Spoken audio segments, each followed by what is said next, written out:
You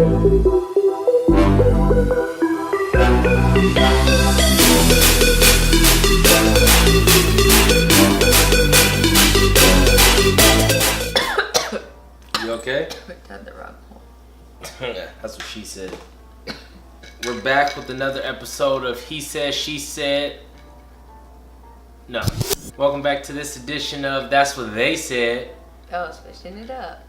And we have That's what they said. our improv cups. Quick shout out to At Large Clothing. Shout out to Ivan and Alex. At Large, we love them. They got a lot of good stuff. Check out their website. Link below. AtLargeClothingShop.com. You gonna show your cup, babe, or what? These are Bray Improv cups. Who do we see, honey? Was it a white dude or black dude? It was a white dude. There was a white dude and a black dude. Speaking of race in general. Speaking of race. Speaking of race. What is it like being an interracial couple? That is a question I get asked actually more often than you think. I don't get that. I don't get asked that at all. I don't see you as white, black. I don't see you as a race. I see you as my boyfriend. So I don't say, oh yeah, I can't wait for you to meet my boyfriend, ... he's black. Like there's no need for me to the add. first thing I start off with is, yeah, I got a Mexican girlfriend. Because you take pride in knowing that your girlfriend's Mexican. Isn't that why you say it? Yeah, but don't you take pride that your boyfriend's black? Your race doesn't distinguish who you are. I don't care that, oh, you're black. So that's a bonus on top of the fact that you're my boyfriend. Wait, so you'd be me even if I was like a 5-foot Asian guy? Yeah. I would love you for who you are. I'm about to be brutally honest, babe. If you were not Mexican, I'm sorry. That doesn't matter to me. You're the first black guy I've dated. Anyways, by the title of this video, I don't know what we're gonna title it yet, but it's gonna have to do with interracial dating. Can I make a quick interjection? Sure. Just let y'all know. Ooh, your boy got a haircut. Look at that.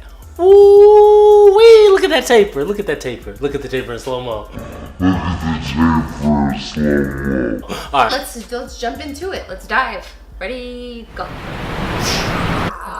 We are obviously an interracial couple. I am Mexican. Josh is black. I'm black. No, I know my nose doesn't look black, but yeah. Well, I think with any culture, it's dating outside of your race. Depending on if you come from super traditional, it's very... No, I don't come from a super traditional Mexican family, but I grew up and I know a lot of traditional Mexicans, and I know that it's not really common within the families in the household. Josh, it's interesting because Josh has a history of dating Hispanic girls, right? Or no, just girls that are out of my race. I date anything that comes to me. I'll say that. I'm attracted to black girls, don't get me wrong. A lot of my ex-girlfriends have been black, but they've always been mixed with something. Honestly, sometimes I just can't deal with certain things.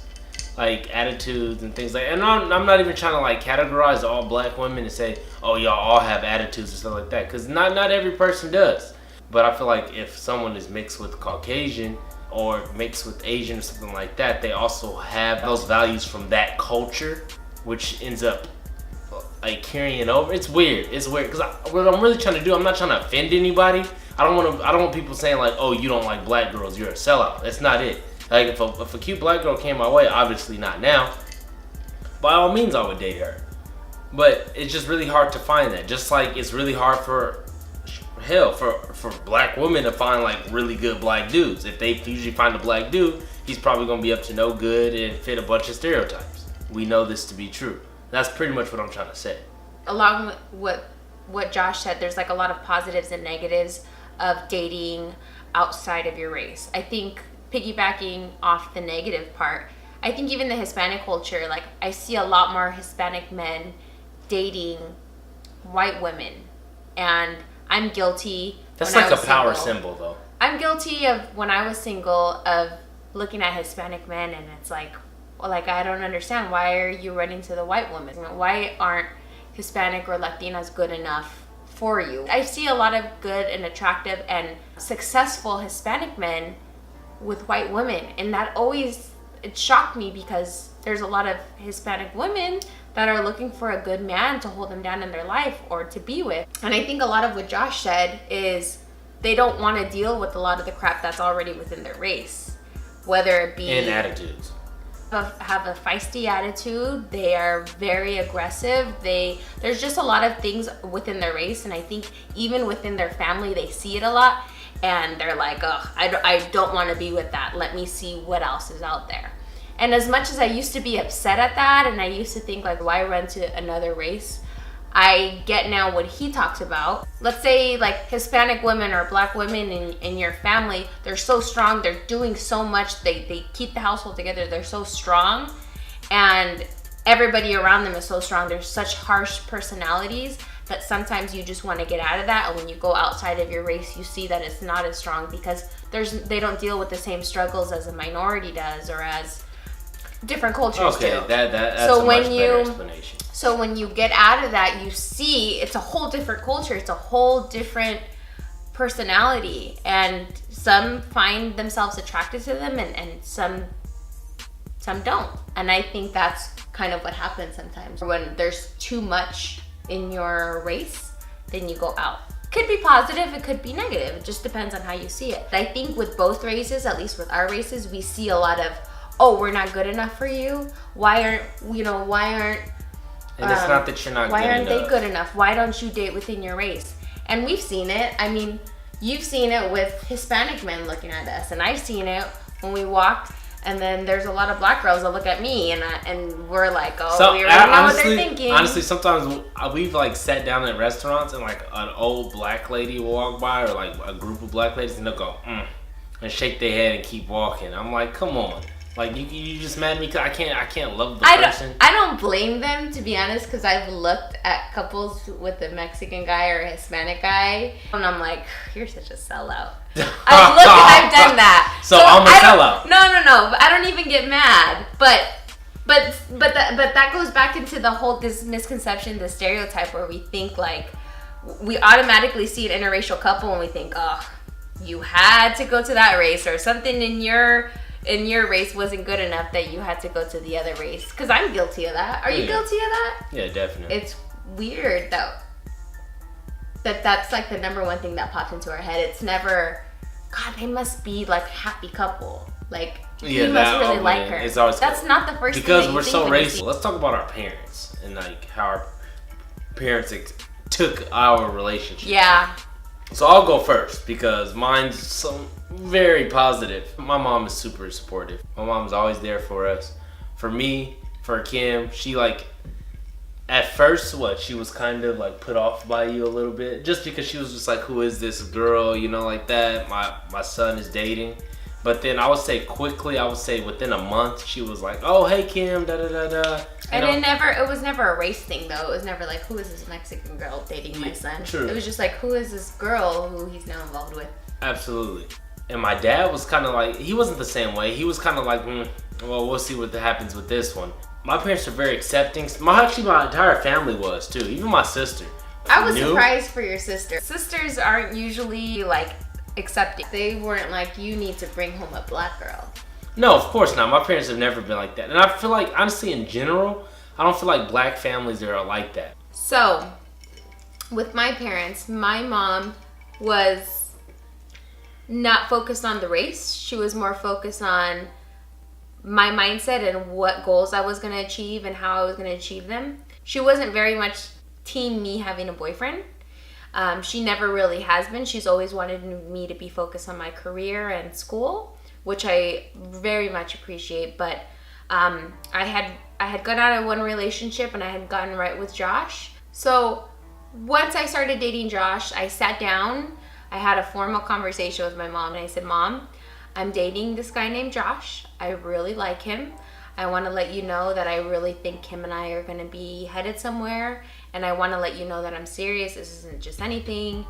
And she had her reservations. She was just kind of like, well, look, I need you to be focused on school. I really need you to keep a straight head on your shoulders. She just wanted what's best for me. Totally understand. It wasn't that she wasn't supportive. She just really wanted me to stay on track, to be focused. My stepfather, it took some time to ease into Josh. He's still easing into it. He's still very much easing into Josh. It's different when you just come from different backgrounds, and it's harder at times when there's certain stereotypes and there's certain misconceptions that certain people believe, and it just takes some time for them to get out of that and realize not everybody is categorized into that bubble. And right now we're in that transition of getting out of there. I would say because I set the record straight. He did. I had to talk to him man to man and let him know like what it really is, and I think he's starting to see how much, how good of a person you are to me and how good we're doing as a relationship. Exactly. The one thing that we really wanted to make clear was that this is real. This isn't just another phase. This isn't just a boyfriend-girlfriend type of thing. And we wanted to get through that phase first before we really started saying, hey, we need you to respect us, or we need you to know that this is real. So once we got through that, what was it, like a year mark? Then we really started saying, hey, we're here. Be happy. Love us. This is where we're going to be. And I think now we're slowly getting in there. It's gonna get there, but it's slowly. Instead of saying one word to me, he said, "I'll say two."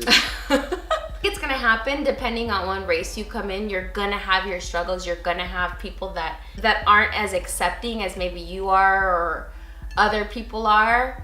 I think in the end, what I've realized, you just have to accept that people aren't always gonna have the same mentality as you, and it's gonna take some time for them.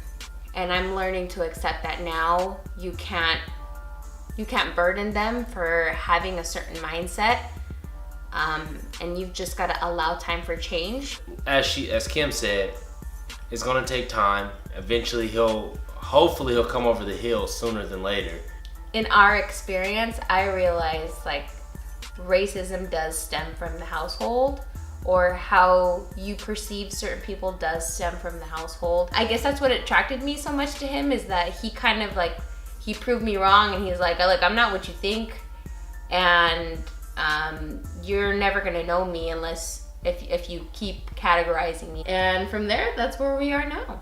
Recently, we went to my niece's birthday. The table right in front of us, it was a black dad and a white mom, and they had a beautiful baby. What's cool was just looking at the two cultures mixing together, talking together. It's sad that we look at that and we say, well, that's not normal, that's crazy, that's different. But in reality, yeah, we should appreciate it. Like, that's cool, that's awesome to see that. Some of the misconceptions that I think, at least for our races, that come up a lot, like, I could speak for myself in terms of what I thought about Josh, where you probably have multiple baby mamas. You obviously have kids. We end up being together. We're probably not going to be together for long because there's going to be infidelity involved, or you're going to get tired of me. And I'm just saying this based on kind of what I have seen personally. If you date a black guy, it's kind of like people probably feel like you're scraping the bottom of the barrel anyway. I don't think bottom of the barrel. I think that maybe it's the focus on the looks, or it's focus on the status of being with a black man. I mean, but I feel like what happens in black relationships, let's say, I feel like that happens in every race, but since it happens in a black couple or a minority couple in general, all of a sudden it's like magnified, like, oh, look. Because I've seen a lot of white single moms out there, you know? That's true. Y'all get pregnant easily. A lot of Hispanics are of Catholic religion, and Catholics do not believe in birth control. Contraception. Well, that's why they get pregnant a lot more often. More frequent, right? Yeah. Pregnant? I'm sorry. No. Y'all get pregnant easily. I don't know why it is. And it's not because of that. Because there are white people that are Catholics out there who still can't have kids and got to go through all these crazy ass measures to get pregnant. Y'all have no issue to do that. No issue. I ain't never seen a Mexican person looking for a surrogate. Call me if you have, for real. Y'all ain't never have an issue. I have a feeling that, like, if we not careful when we 50. Wait. Shit, we might 50-year-old You actually parents. make a point. How about you interracial couples out there? Have you guys experienced any issues? What has your feedback been? How's your relationships differed from ours? I'm interested in hearing. Are you interested in hearing? I'm definitely interested. Yeah. Especially almost some random mix out there. Like I want somebody who's Middle Eastern and Asian. Like Middle Eastern and Korean. Cambodian. Oh wait. Okay. Ooh. Let us know what your opinion is on the discussion that we had, or let us know if you disagree. Ooh. Jamaican and Canadian. That's like Drake's new album. Yeah, literally. I want to give you a kiss. No, you should kiss me too. Yeah, that's why too not? cheesy. I want it. Give us your feedback. Let us know what you think in the comment box. Like it if you can. Subscribe if you can. And our Twitter. We don't have a Twitter. We're gonna get a Twitter. We're gonna get a Twitter? So if we get a Twitter, follow us on Twitter. I don't know what it is, but we will see you guys next time in our next video. Thank you for watching.